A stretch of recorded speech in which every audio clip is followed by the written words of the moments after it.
So let's have a look at some of them and review where we have been. Let me just check the view here. Yeah, so often the default Adobe is just to not have continuous scrolling. It's so annoying. Let us see. Okay, so when it comes to growth and decay problems and basic differential equations, let's have a little recap.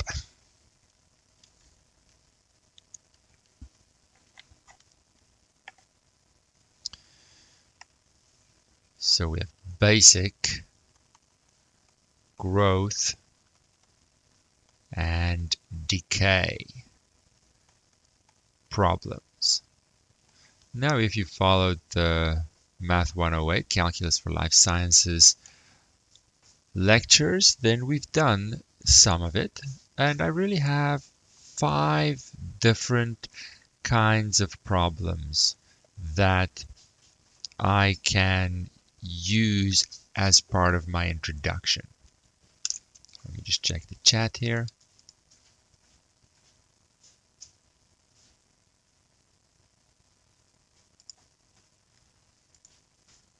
The very first one is the most basic I can come up with. Let's call it basic exponential growth. And let's come back to this page as we go further in this list.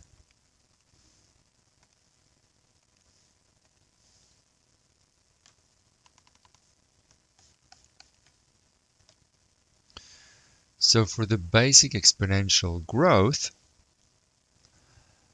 we have that so let's pick a population here. Let's pick Y as the population size. So let Y represent the population size at time t. Then the information that scientists have found and that we're going to be given in a question is that the rate of change of this population is proportional to the actual population size at that time.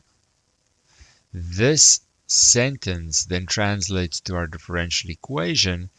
The rate of change is some constant times the actual population size y, and I have some initial population size to start with. So we have this differential equation with k being positive, and k is called the growth constant. So I have exponential growth that if we solve this, let's take an example. Let's suppose k is 0.02 and my initial population size is maybe 100 individuals. Could be bacteria, could be individuals, could be people, could be fruit flies, could be anything that is growing. So if I use this example, then my differential equation is dy dt 0.02 y, and my initial population size is, for example, 100. Now solving this differential equation, we'll see for parts 1 and 2, they are very similar, and for all of them, they are very similar. I separate the variables because it's a separable differential equation, which of course I have to understand first, and then I integrate both sides to get the natural log of y equals 0.02t plus my integration constant. Then I solve for y because I need the function to be able to answer questions that the word problem might give me. And that's going to be e to the 0.02t plus c. I don't love the integration constant over here, so I'm going to put e to the c at the front, and then e to the 0.02t, and I'm going to call it m, or something else, for convenience. That is just another version of my integration constant. Then I can use the fact that at time 0, I have 100 individuals, so when y is 0, time t is, when y is 100, time t is 0. And so e to the 0 is 1, and that leads me to this integration constant being 100, which is the same as my initial population size. So my function, which is the solution to the differential equation, is y as a function of time, initial population size, e to the 0.02 growth constant times t. And then I can use that function to ask questions such as, given a certain time, what is the population size at that time? Given a certain population, what is the time when I get that population size? And a variety of other questions. But they all come from that function, which in turn comes from the differential equation, which in turn comes from the fact that the growth rate is proportional to the population size at that time. And we've done some a variety of problems on that kind of basic population growth. If I were to graph this function,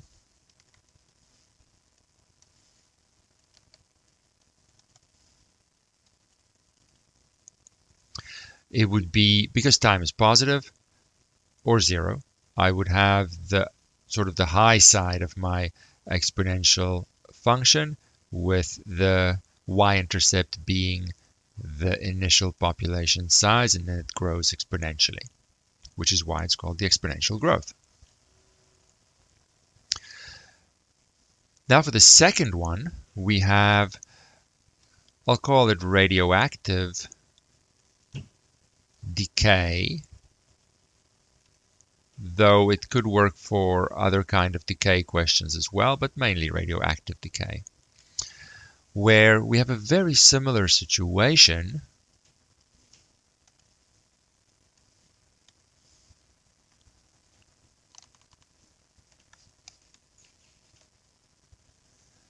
except that now my function name, my function variable y is going to represent the amount of the radioactive material left at time t. So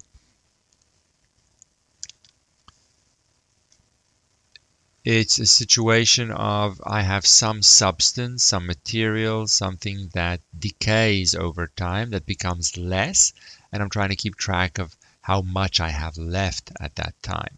But still I have the rate of change, which will now be a decrease, of course, is still proportional to the amount left over at that time. And this leads me to the same differential equation, because the rate of change, whether it's going up or down, is still dy dt, proportionality constant times y, and this is now going to be a negative number called the decay constant. But it's the same looking situation, and I also have my initial amount usually known. So it looks exactly the same as up here. Exactly the same. The only difference is that the k is now negative. And that's not going to have any effect on how I approach the differential equation. Let's take an example. Let's suppose I have a decay constant of negative 0.02, let's say again. And let's suppose I have an initial amount of 100. Could be 100 grams of the radioactive material or whatever. Then there's literally no change in how I approach this. But let's go through that again. I'm going to move the y to the left, and the constant I keep on the right for convenience, integrate both sides. It's a separable equation, so I go about my business in exactly the same way.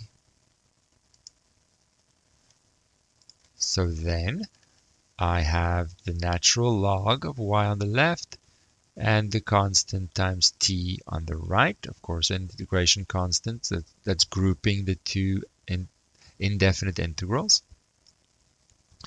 Same as before, I'll spare you the details. It's going to result in a function that has my initial amount. I wouldn't call it the initial population size. In decay problems, we don't talk about a population. A population is something that grows. Some amount could change and decrease though. And e to the negative 0.02 t. So my function is still an exponential function, but now because of this negative in front of my independent variable, I know that the basic exponential graph, which of course continues on the left, is now going to be reflected in the y-axis. So if I were to graph this,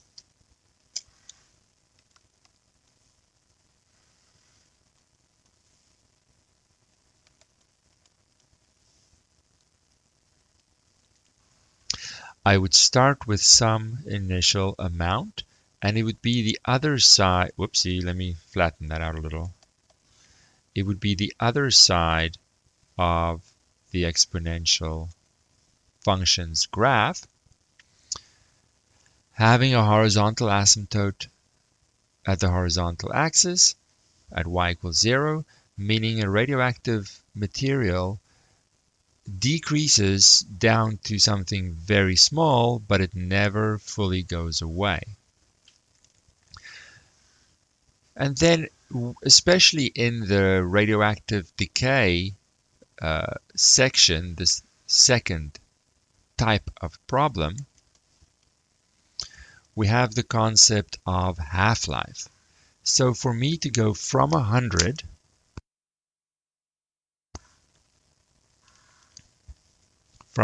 down to 50 is going to take some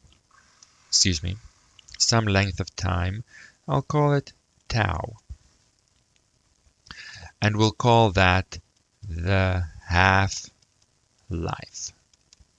So this tau is the amount of time it takes for me to get a half of my original amount, which means that if I go into my function up there, plug in tau, I don't necessarily know what I start with. I could start with 100. I could start with any amount.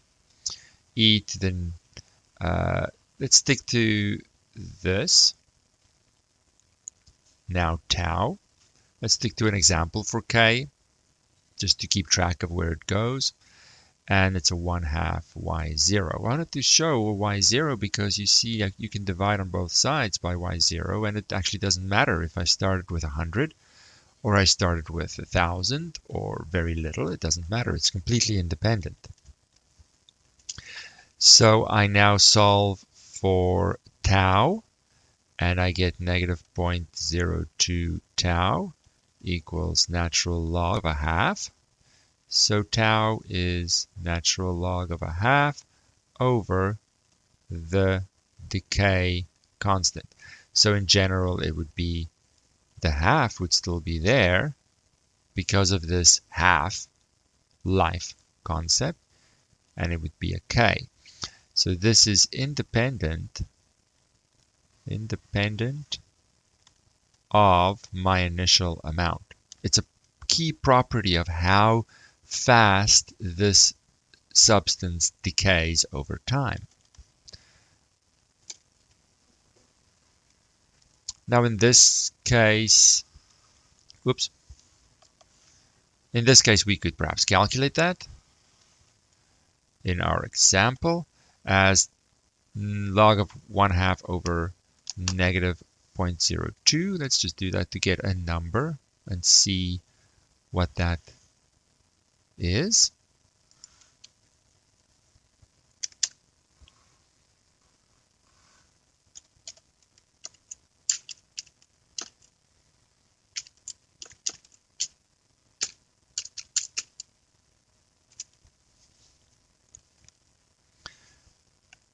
And we get 34.66. Now it doesn't, I don't know what it is. It could be years, it could be months, who knows. So this one is, in this example, 34.66. Let's say years. The radioactive substance takes 34.5 years to have its original amount. What's interesting about radioactive decay and this kind of curve, this exponential curve, is that if I want to go from here, I have 50. If I want to go down to half of that, it'll take exactly the same half-life time window. And if I want to go down and have that, it will take exactly the same half-life window. So I lose less and less and less because it's more of a proportional decay than a fixed amount. Every half-life window, I lose half of what I started with in that window.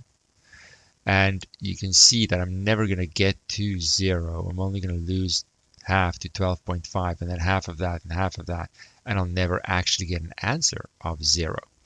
So the half-life concept is a key concept in the radioactive decay kind of problems that I list as number 2. All right. So I also have a bunch of questions on that we have done yesterday, actually. Let's just show those. So we have some population growth questions. I like the one that's a spread of a rumor, that you can also model like this, not actual individual living things growing. And then we have eventually our radioactive decay questions.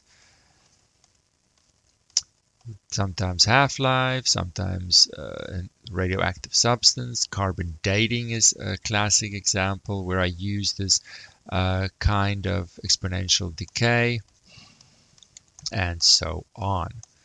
Let's get to the end of the section. Where is it? There we go. So another kind of question, actually I don't want to do this one as number 3. I'm looking for a question like this.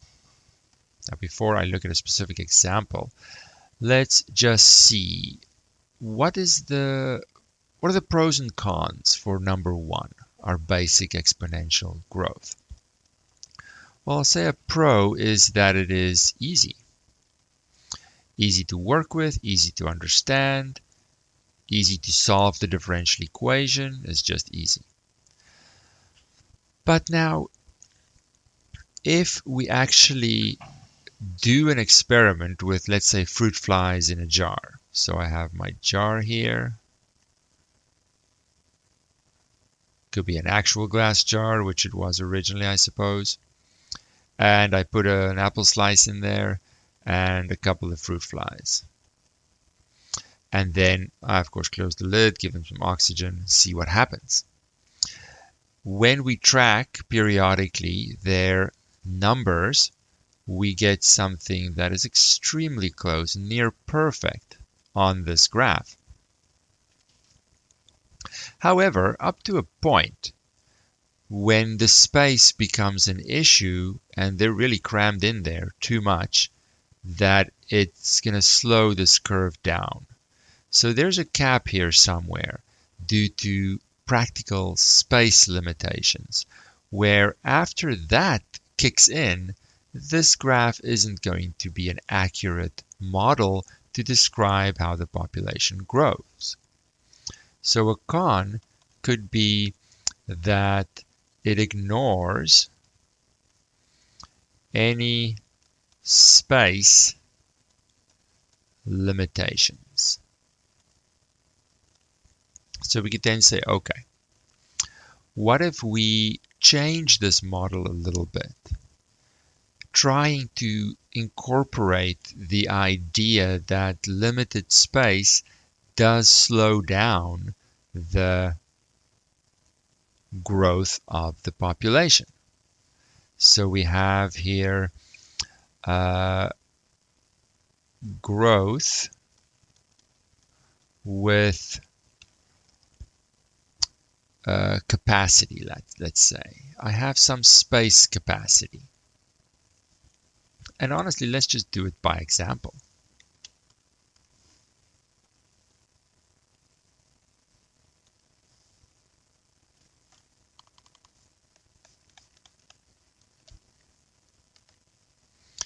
So let's look at this number 1438 I have here. Example 1438. Mountain goats at a certain nature reserve, it can support no more than 4,000 mountain goats. Assume that the rate of growth is proportional to how close the population is to this maximum, with the growth rate of 20%. So if I just convert that to a decimal, it gives me my growth constant in a simple form. So 0.2 for our growth constant. And we have a starting number of goats, our initial population size. So now you see the wording is a little different. There is a proportionality concept, but it's not the growth rate isn't proportional to how much there is or how many there is in my population.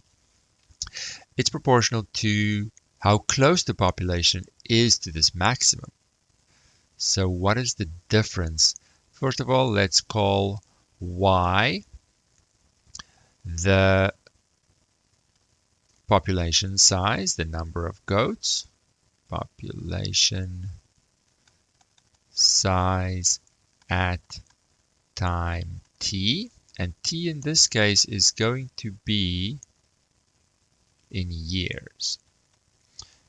It is important to take note, what is my unit for time especially? My unit for the function variable is obvious, number of goats.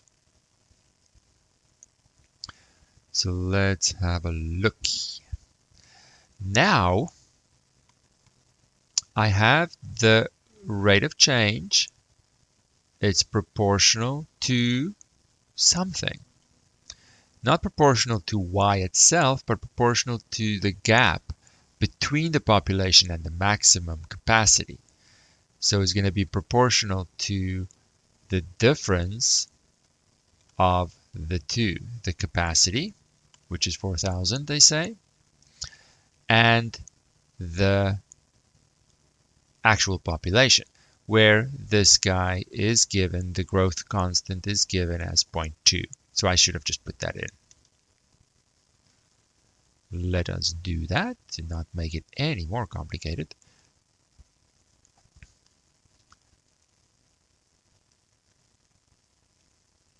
And we can do a general one, I think, after this example.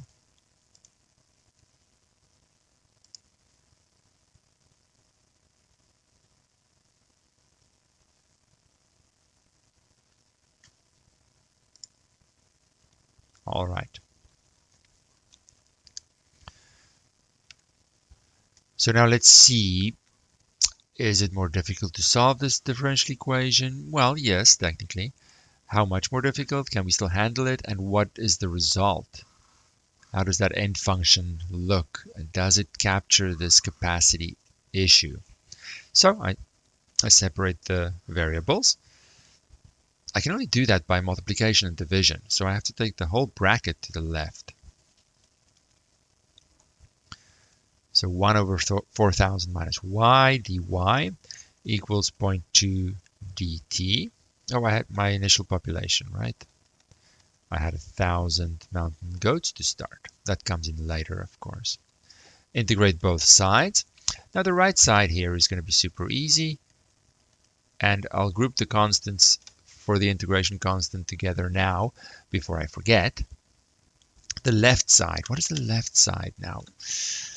Well, that is a function of a function, to be fair, but is it a super complicated one? Is it one where I really need a full substitution?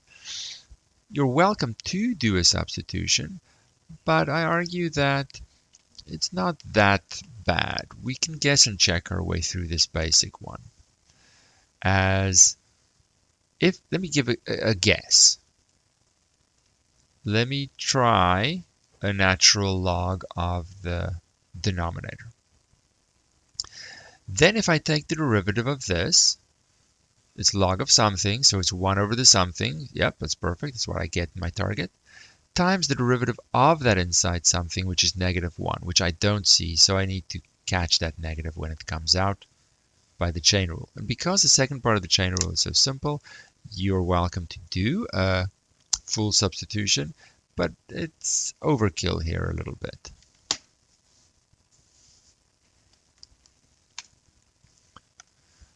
All right, now, because I'm doing this from a word problem, I want to answer questions, I need my function.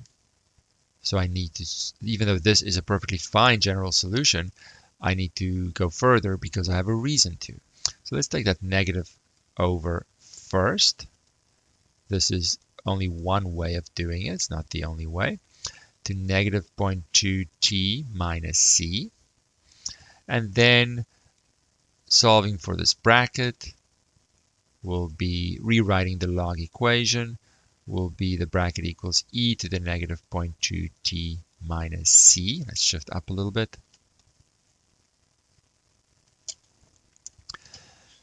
So solving for y, I move y to the right, the e portion to the left. I get y equals 4,000 minus e to the negative 0.2 t minus c. Now I'm going to do the same kind of integration constant adjustment that I did for our basic exponential growth, because I don't love the integration constant in an exponent.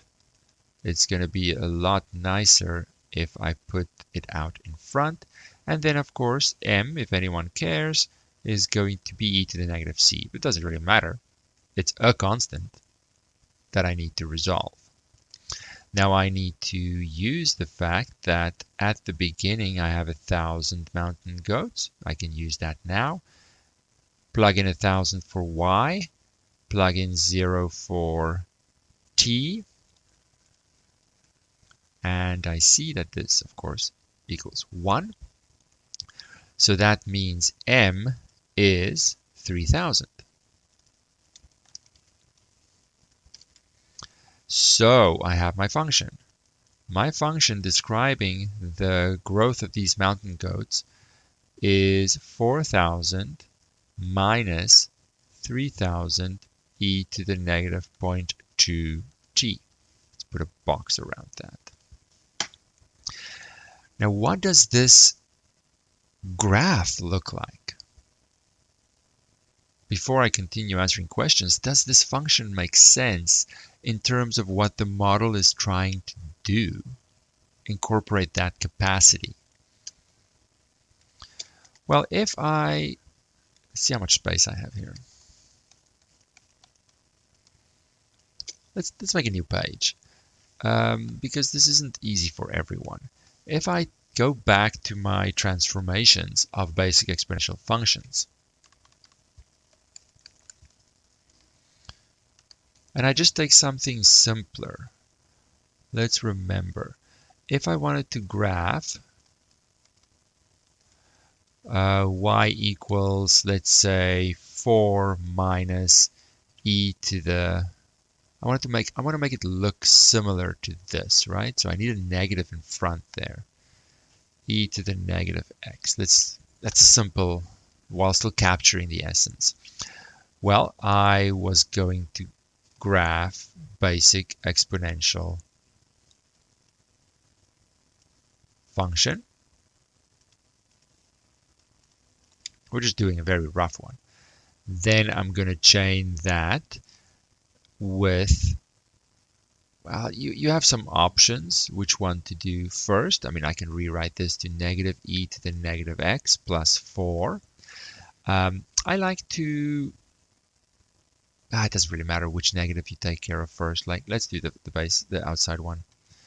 Negative outside e to the x. What is that going to do to my graph? That is going to flip it in the x-axis. The y values now become negative. So if I do that, I'm going to get something down here.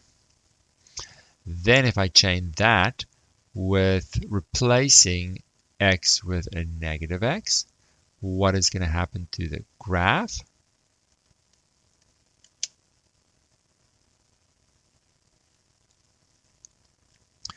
The previous graph is going to be reflected in the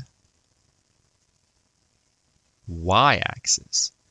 So it's going to, whoopsie, let me not touch the x-axis. It's going to look like this, more or less. And lastly, I'll go over here. I want to add 4 to that. And that is going to shift the graph up by 4 units. Now remember, this y-intercept was 1, so this y-intercept is -1, so this y-intercept is still -1. So when I shift it up, it's going to go up here to 3. The x-axis, which was at y equal to 0, was a horizontal asymptote. It's still a horizontal asymptote in the second one. It's still a horizontal asymptote in the third one. When I shift it up, that horizontal asymptote is now going to sit at 4. It's going to shift up and sit at 4. And that's the situation I have here. So my number that I'm adding is going to be where the horizontal asymptote sits. With my couple of negatives, I'm going to have sort of a backwards up growth of my exponential function towards that asymptote. So we're going to get the following graph.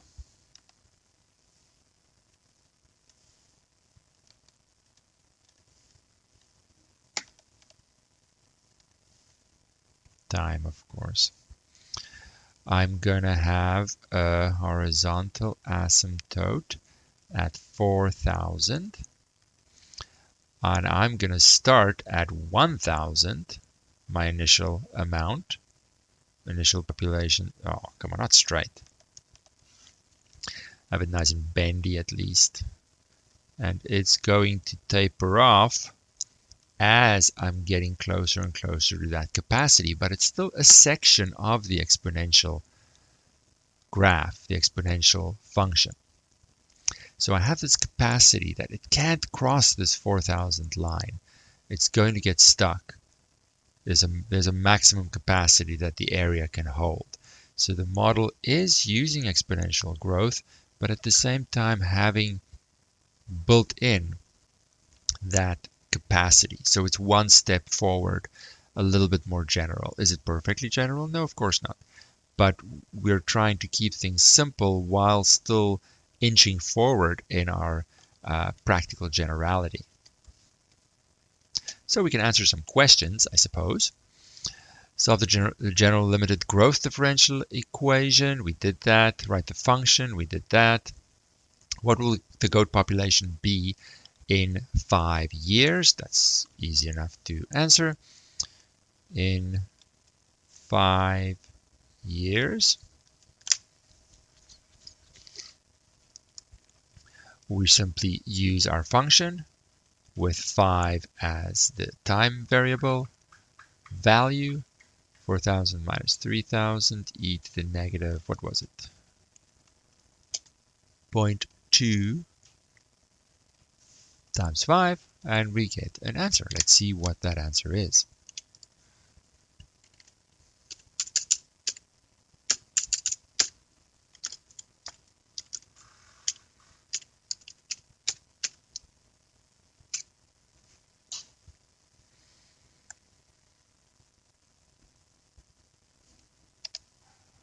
So after 5 years, I get 2896.36.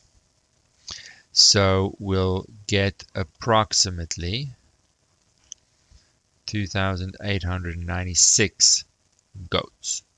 It makes sense because they're goats that we round to the nearest integer. We can't get a third of a goat, then walk around. Now we can add to this question. Instead of doing brand new questions, we could just add some more questions here. When will we have, let's say, 2,000 goats? Then I want to solve for my time value when the y value target is 2,000. So I simply set y of t equal to 2,000. So that means e to the negative 0.2 t. Feel free to break it up into more steps and pause and think about it if you're watching this after the fact. I want to move this to the right, 2,000 to the left to get 2,000 over 3,000. I'm just running out of space here a little bit. So then I get negative 0.2 t equals log of 2/3. So t equals log of 2/3 over negative 0.2. Let's see what that is.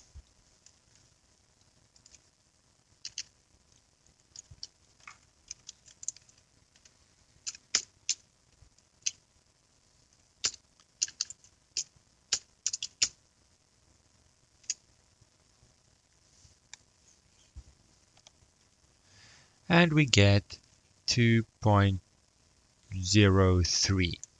So when will we get that? At approximately the 2-year mark. We will have 2,000 goats. And then it slowly, it still grows, but slower and slower and slower, the closer it gets to that capacity, the smaller the difference between the capacity and how many goats there are, and the growth rate is proportional to that. So if the difference gets smaller, the growth rate gets smaller and they naturally slow down. Now, in truth, what would be more realistic, just so you are aware, we're not doing it right now, but we will maybe do it at the very end, if there is an interest, is, let's say here, more realistic is a combination of 1 and 3, where we want to have the following picture.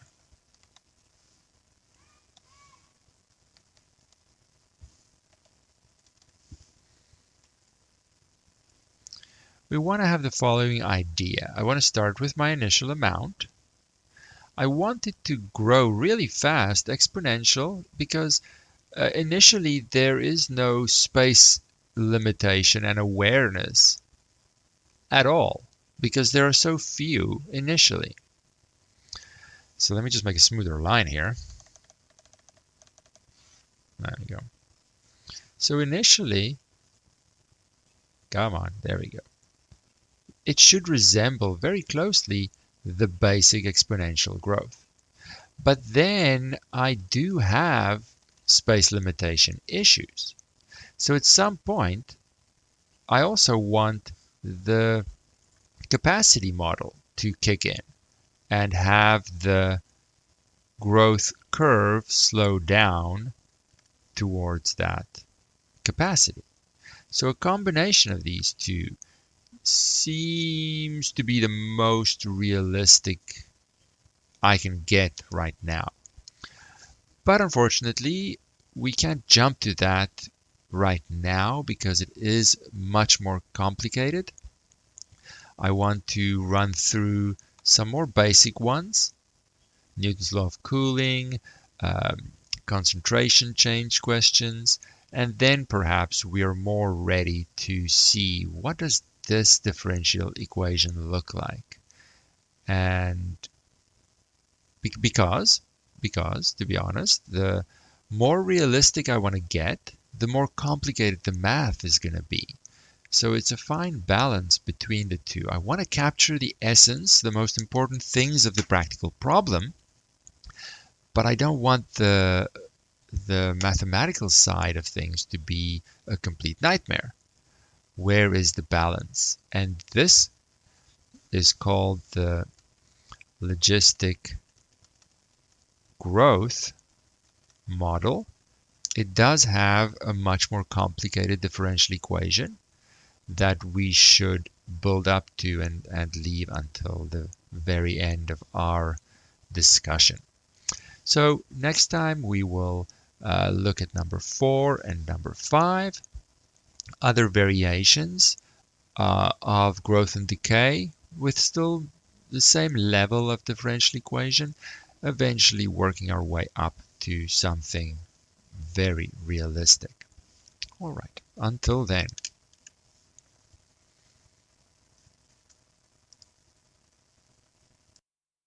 Please remember to click the like button if you enjoyed the video, and to subscribe if you want to be notified of more videos.